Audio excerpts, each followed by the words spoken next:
size na po. Kaya lang pag bumili po kayo dito, malalaki siya pero kailangan tanggalin po ng kanyang kuko. Kita ba? Yan, kuko. Pero nalinis na po siya. So, frozen po siya. Sa Chinese store po binibili. Frozen. It's, ewan ko kung 7 euros po yung 1 kilo. Parang ganun. Parang 6.50. Parang ganun. Pero malalaki siya na po. Yan. Ako lang kumakain ito. Pero kasi collagen. Yan. Every time na ano po, bumibili ako pag pumupunta. Pag wala na, bumibili po ako lagi. Ayan, yung boss ko pala, kinausap ko na. Kasi hindi ko alam kung hanggang kailan po ako mag-work. Kasi nga, ayoko ng regular. Sabi niya, Timmy, pwede bang hanggang August daw yung contract. Tapos sabi niya, pagka i-renew niya na lang daw. Pagka available po ako ulit. So, hanggang ngayon, May 5 po ako nagsimula hanggang August 31. August 30 po yung kontrata ko sa kanila. So, at least, kailangan din po kasi namin medyo mag-ipon ng konti. Kasi si Osh 3 taon pa po siyang mag-aaral. Babalik po ulit siya ng Shanghai. So, I mean, malaki din po yung gastos namin sa kanya. Kasi syempre, overseas na po. So, almost magto-20k euro po ang gastos ni Osh yearly. Kasama po yung, kasi dito ang mahal, walang bayad po yung school. Wala pong bayad yung school. Wala po silang tuition fee or anything kasi free po yung school dito sa France except yung mga ibang kung gusto mo ng private. Pero yung kay Osh, wala po siyang binabayaran. Yung parang inscription lang, which is 200 something lang. So, walang bayad, hindi guys, sa Pinas na sobrang pag magpaparal ka ng bata, talagang mahal na po. So, ang mahal lang kasi usually yung school nila is malayo sa bahay, so they need to rent an apartment na po. Yun yung mahal. So, usually you have to put like 1,000 euros sa kasi last time 500 euro yung rent niya. Then syempre yung food niya, yung transportation kasi lagi siyang umuwi dito na po. So, almost magto 20k yung 1 year niya. So, anyway, buti nilang po kami. Mula po nung bata pa sila, I mean, we keep, parang nag-open po kami ng bank account sa dalawang bata para ipunan po yung pag-aaral nila. Kasi alam namin na pagka they go to university, mahal nga. So, si Osh kasi magma-masters pa siya. So, this year, yung 2025 to year 2026, dito po siya sa France na po, babalik po siya sa university sa Montpellier.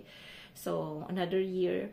Then after, pwede po siyang bumalik if she wants ulit ng China. So, mag-choice na naman siya ulit if ever sa Shanghai, sa Beijing, tsaka may isa pa sa another place na po. But I think si Osh gusto niyang ulit sa Shanghai kasi syempre marami na po siyang kaibigan doon. Then yung iba niya pong friends stays there for 4 years to 5 years na schooling na po sa gaya nung niya, yung roommate ng Vietnamese, po yun, 5 years po siya sa Shanghai. And we'll see po kasi mataas po yung mga grades niya para palaral po kasi talaga si Osh. So babalik na po siya, malapit na umuwi. Malapit na pa siyang umuwi darating siya ng July 1 sa Barcelona. I don't think na mga kasama ko sa pagsundo kasi may pasok po ako. If ever na pang umaga ako ulit, if ever, pwede ko siyang sunduin kasi ang dating niya is 12. Ay, hindi rin. Kasi ako 12 din pa lang. Hindi pala pwede kasi 12 ang tapos ng work ko. So, parang kailangan niyang. So, if ever na 3 o'clock, pwede akong sumama. Pero parang laging advance yan kasi ayaw niyang malate. So, Ibig sabihin, pag 3 o'clock aalis yan, 4 hours, 2 hours enough lang yung Barcelona kasi lagi niya pong inisip na may traffic or something, o may aberya, kaya lagi pong maaga yan. So, malamang hindi po ako makakasama sa pagsundo. Yan, abangan natin yan. Sorry po, hindi ako masyadong nakakapag-vlog. Gawa ng syempre, medyo pag nag-work na talaga, I mean, yun nga yung sinasabi ko, you don't have too much time for yourself na po. Pag uwi mo, medyo plakda ka rin. Then after, dalawa yung uniform ko, kailangan ko laban tindi. So, minsan sa pagod mo, hindi mo na rin maisip na magbo-vlog pa. Minsan naisip ko rin kaya itatapi ko, o minsan maulan, or, you know, but if ever na I have some mga topics na magaganda na po, syempre i-share po natin yan. At maraming pong salamat ulit sa lahat pong walang sawang nanonood. Lagi pong ina-appreciate yung mga vlogs namin magkakapatid. Maraming pong salamat at God bless po sa lahat. Ingat po kayo lahat lalo na po sa mga kababayan natin na nagpapakahirap na kumita sa Pilipinas, na I mean, they need to help yung family sa Pinas na po. Buong courage. I mean, I give my big salute para sa atin. Sabi nga ang OFW daw, yung mga unsung heroes, which is true. Ayan. God bless po sa lahat. Maraming pong salamat again. Thank you po. Natin tong chicken feet natin na po kasi medyo matagal-tagal din siya. I mean, matagal din po siyang maging malambot. Kasi ako gusto ko po niyan ay malambot. So, marami tayong lalagay. Nalagyan natin ng syempre ng luya na po. Then, syempre, lalagyan din natin ng bawang.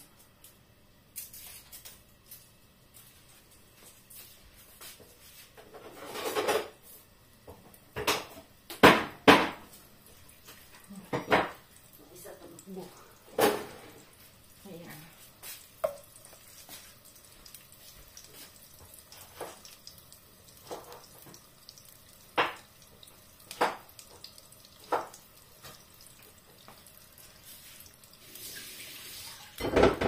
Ayan, kasi si Pam po, aalis po siya. Soon, mayroon lang kasi siyang papaayos niya lang po. Yung car kasi dito sa France, I mean, yearly mayroon pong visit yan sa parang sa Pujo. Yung Pujo kasi po yung sasakyan namin. So, every year, yan, ano lang po yan, pimento na po, paprika. Then after, pumunta po siya kay na Mama and Dad. Lagyan din natin lang konting curry para magkalasa-lasa ng curry. Lalagyan natin yan ng tubig. So, lalagyan natin ng konting sugar. Huwag na natin lagyan ng sugar. Yan, lang. So, yun.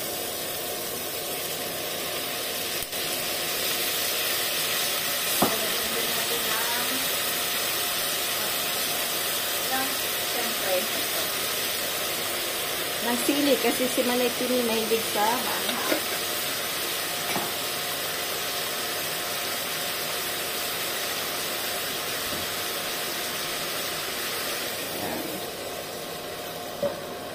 Ano lang po yan, medyo tagal-tagal napapakuluan. Ano pa lang naman po, mag-aalas 10. Wala po akong pasok every Sunday. Sunday wala po akong pasok. So, but Monday to Saturday yung pasok ko. So, next week, parang Monday, 6 to 12 po ako. Tapos, pag Saturday, 6 to 11. So, yun po yung, planning ko for next week. So, we'll see next. Tingnan natin. Mabait naman po si mga bossing. Ako naman po talaga, pagka ganyan, work lang. Wala po akong iniintindi. Yung hindi ko masyado pong pinapakalaman ko. Basta kung ano yung work na inanang sa akin, I give my best. Ayun. Tapos pag hindi ko alam, tatanong po ako. Explain kung hindi ko ulit naintindihan, tatanong ko ulit para wala pong masyadong problema na po. So, syempre, minsan mabilisan yung pagsasabi sa'yo. Hindi mo masyadong naintindihan yung accent nila or something. So, you need to ask. Ako ganun, hindi ako nahihiya. Tapos, ayan. Tingnan natin yan mamaya. Ayan pala natin yung tinanim natin ng isang araw. Kasi may kumakain na, may kumakain po ng, natin, talbos. Nagtina pala ako para wag masyadong gurang. Oregano, kakaiba rin, maliliit lang. Yan. Yan, tingnan natin. Mexican oregano yan. Tapos ito na yung onion. So, yung strawberry nito hindi umaasenso. So, bibili po kami ulit. Talagyan namin dito ng strawberry. So, let's see.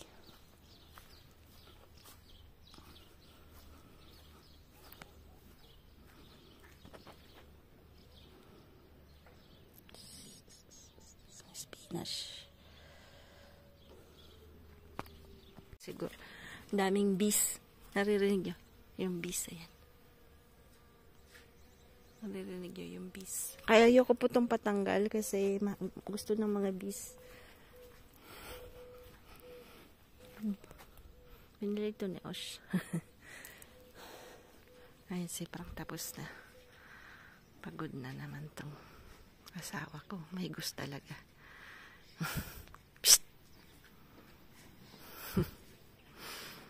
Si Sam ang maghahatid sa akin pag wala si Frank. Maaga pa naman. Sabi ko yung sasakyan dito niya igarahe. Kasi nahihirapan si Sam. So, kailangan igarahe niya dito. Para mabilis lang si Sam. Sabi ko nga kay Sam, wag niya nang ipasok. Kasi yung namin, yung gate namin, hindi ganun kalapad. Ha? Walis? Walis. Siya. Mahilig siya sa walis, Matsugapito. Ang kulit talaga. Ang kulit.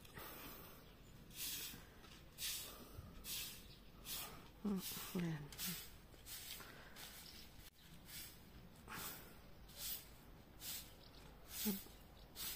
Mahilig niya na rin Pinoy na talaga tong kumagis na to Walis na talaga Walis-walis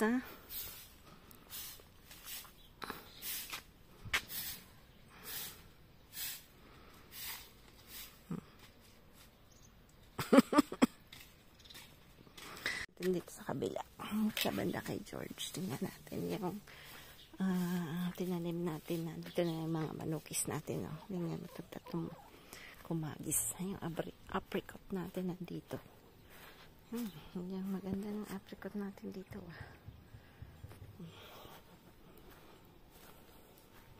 hindi tayo dito nagtanim ewan ko ano pwede kong itanim last year bell pepper na po. So, tingnan natin. Tanim tayo ng bell pepper. Ayan, maano na yung Dati nagbunga siya. This year, dito rin hindi nagbunga ulit. Kailangan natin ng lagyan ng pampataba. Tae ng manok. Yan. Si Frank. Nag-cut ng grass. Ayan. Kaya medyo ayos.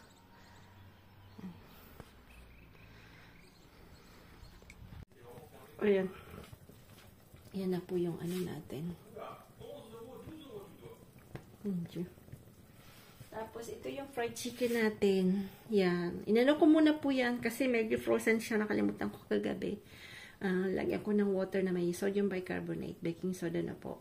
Tapos ayan, lagyan ko ng paprika, konting turmeric, paminta,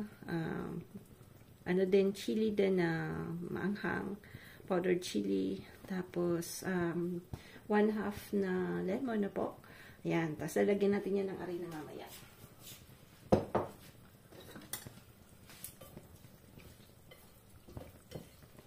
Lalagyan din pala natin ng patis. Tapos ito na yung ano natin, no? Adidas. Ayan. Lalagyan natin ng patis. Yan na po yung chicken feet natin. Ayan, malapot na.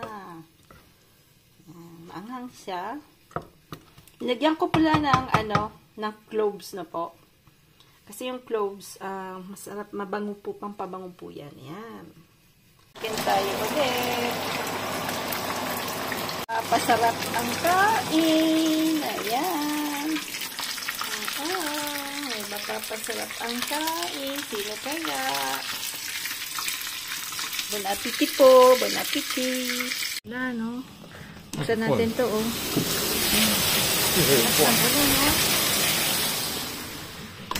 Buksan lahat, oh. At ng ulan. Tingnan nyo po. Bihira po sa amin yung ganito kalakas. Dilig-dilig pa naman ako kanina. Kung alam ko lang pong ganito kalakas yung ulan, aba, hindi na ako nagdilig.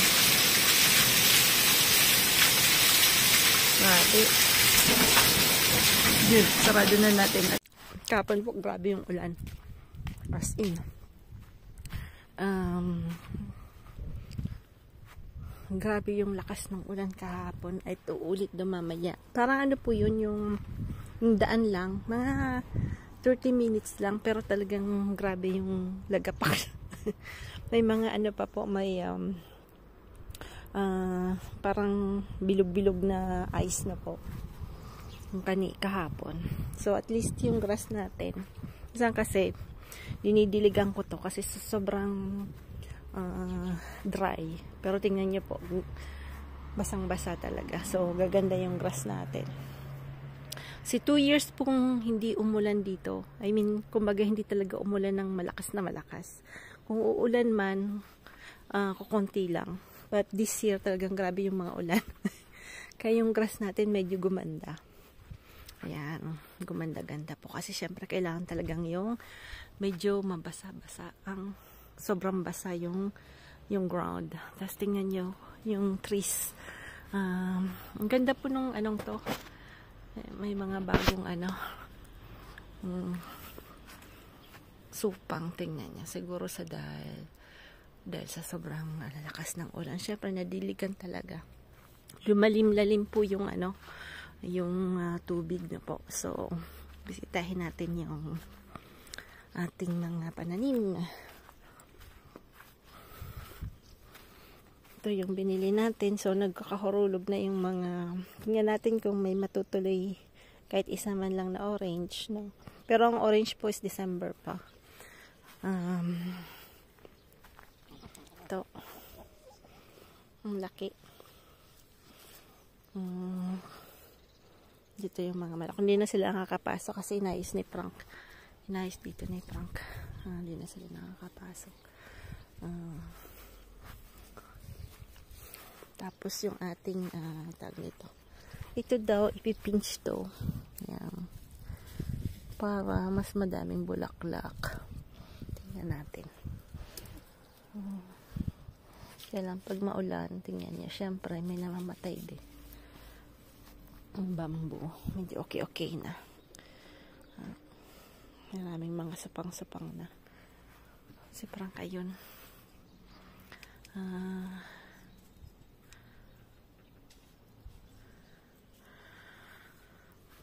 Medyo naka-adjust na po ako sa work. Kasi at least nakapag 1 week na po ako sa I know kung paano na yung syempre yung kung maano yung routines. Yun lang po kasi. Medyo gamay-gamay mo na rin yung mga colleagues mo, di ba? Ito, tingnan nyo. Pag bibili po kayo ng variety ng roses, maganda itong variety na to. Tingnan nyo po. Ang daming bulaklak. Ha? Saks ko daw. Yan, no? Ha? This one's very beautiful, ha? L'autre, par contre, c'est du mal, hein? Il pousse, mais... Ouais, il pousse, ouais. Non, parce qu'en fait, des fois, ça quand commence. Ouais, elle est belle, celle-là. Je crois qu'il a pris... Ça y est. Ça, c'est de... Pourquoi j'en ai cassé une l'autre jour? Où ça? Là. Hein? Oh non. Ça va, elle tient. Ouais, là, ce coup, il part. Non, ça, c'était des ronds, Charles. Tu te rappelles? C'est ça que je voudrais. Tu te rappelles? Sige, ito talaga yung gusto ko yung variety. Itong variety talagang to yung gusto ko kasi grabe kong mamulaklak. Orange siya.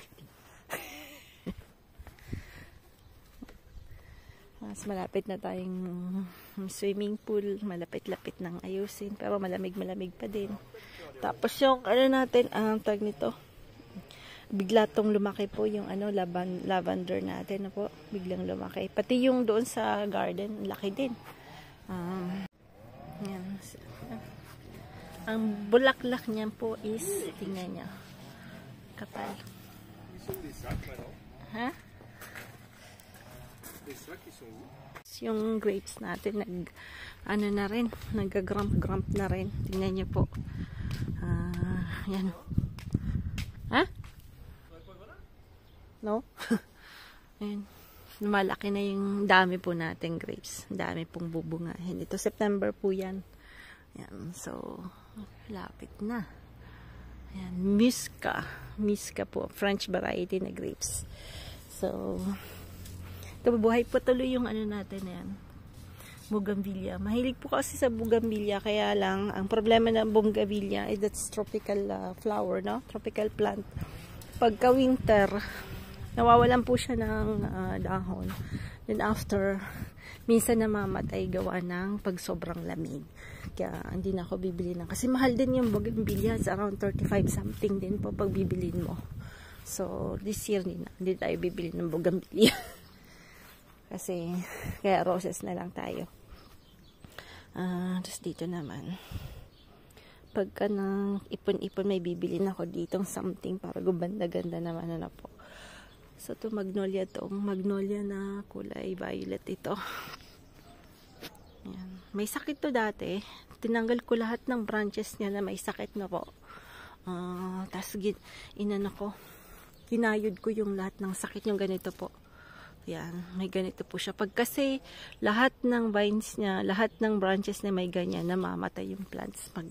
Pinakita ko na yan dati sa vlog, no? Pag nung naglakad-lakad po tayo, marami pong dun sa mga pinaglalakaran natin na maraming namatay na mga fruit trees gawa niyan. Kasi isa sa mga mushrooms po kasi yan na ano po siya, deadly po siya sa halaman. Pag na sobrang dami na namamatay. Dito ito naka-ano na di ba doon to sa kabila kaya lang sobrang init so hindi niya nakayanan so dito ko siya linipat na po dito ko siya linipat ito sa nasa front yan so punta natin yung kabila doon sa tingnan pala natin yung tinanim natin na hindi tayo makakadaan ang sasakyan ni Sam ito. Tingnan niya po na may ginasgas na Sam. Hindi man lang iningatan sa sasakyan niya kung magis na yan. Yan, tingnan niya. Ewan ko nung ginawa ng batang yan. Ito maganda rin itong bulaklak na yan, no? Kay George. Pero sa akin meron din ako. Hindi ko na tinanggal. Marami pong ganda sa daan, maraming ganyan. Ito na yung ating apricot. Dito walang tanim. So, we'll see kung tatakman natin ng tatanaman natin ng bell pepper na po. Tapos ito medyo nagkakaroon na ng ang problema kasi pag hindi umaasenso kasi maraming peste. Ganyan pa lang kinakain na nila. Kaya ikala mo hindi umaasenso kasi bubut pa lang yung yung leaves niya. Aba dinadali na ng mga kumagis. Kaya ayan, hindi na talaga tuloy umaasenso na po. Dito si Frank. Ito yung English ivy, no? So, sabi nila, maganda daw po to sa bathroom pag meron po kayong parang yung nangingitim yung mga kaya nagtanim ako dyan. Lalagay natin yan sa namin. May humidity kasi. Yan, tingnan natin. Nilagyan ko na rin ang spider plant pero sabi nila isa daw yan sa maganda. Yan, gusto nyo makita yung pet ni Frank. Ako pagod po. Hindi ako garden. Masakit po yung elbow ko po ay nagising. Buhat kaya yung tennis elbow ko ay nagising. Ano namang ginawa nito? Oo. Ay, walang magawa. Siyempre, kung nasaan si tatay, nandun ang kumag. So, sabi niya, minsan sabi niya, dahil mong madalang walis eh. 3 walis dinala mo, meron pa daw. Pero siya ginagamit niya rin yung walis. Ha? Na walis? Ah. Tapos yung, yung roof nun, yan, niya yan. Gagawin niya yan this summer na po. Tatanggalin niya yung itim na yan. Lilinisan niya yan. Bibili po siya ng something para malinis po yung lagayin natin ng mga ng mga equipments. At ayan, nakapag-rounds tayo today. Medyo maganda rin yung panahon. Hindi na siya malamig, but still yun nga, ang problema is uulan. Tingnan niyo po, stratus clouds. Yan, hindi ko yung nakalimutan yung different kinds of clouds. So, stratus tayo ngayon. Medyo stratus.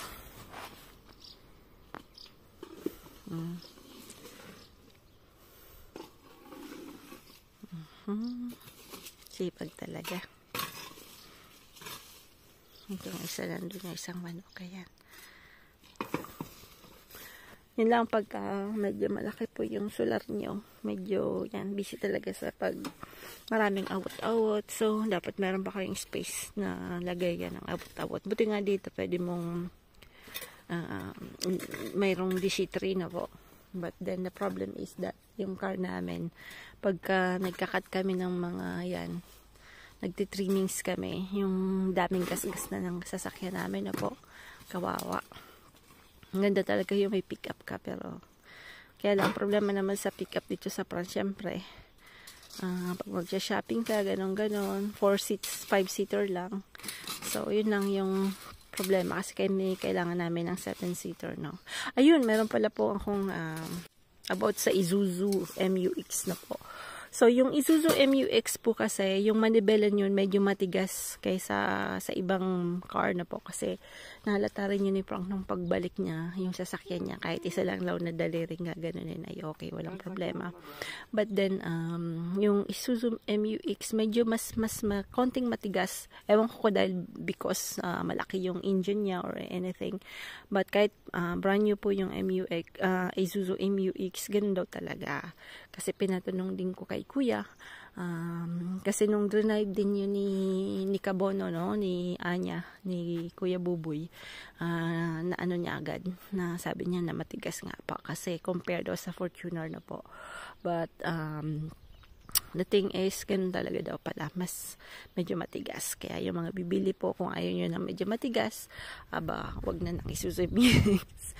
Pero actually, nung binili namin yung lahat ng mekaniko, sabi nila one of the best daw yung Isuzu MU-X. Gawa ng maganda po yung makina niya. Ayan. So, pag bibili talaga ng sasakyan, kailangan research, no?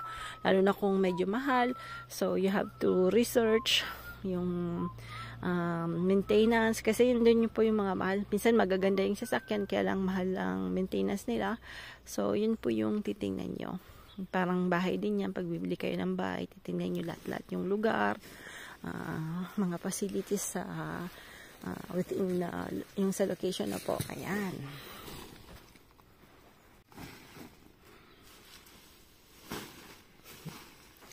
Kanina dinala din ni Frank sa kasa yung kasi kami yung sasakyan namin, si Kuya nagpa-change oil. Kami din kasi ganun din. Yearly may may maintenance din sa car. Dito kasi yung, di ba, yung car namin is Peugeot, that's a French car. So lagi namin siyang dinadala sa Peugeot din. So para at least alam na nila yung ano po, yung sasakyan na po. So pag bibili po kayo ng gaya dito sa amin, puro French car, kami binibili namin lagi Peugeot kasi yun po yung kahit saan merong Peugeot Center, which is favorable sa amin na po. Ano pa bang maidadaldal ko?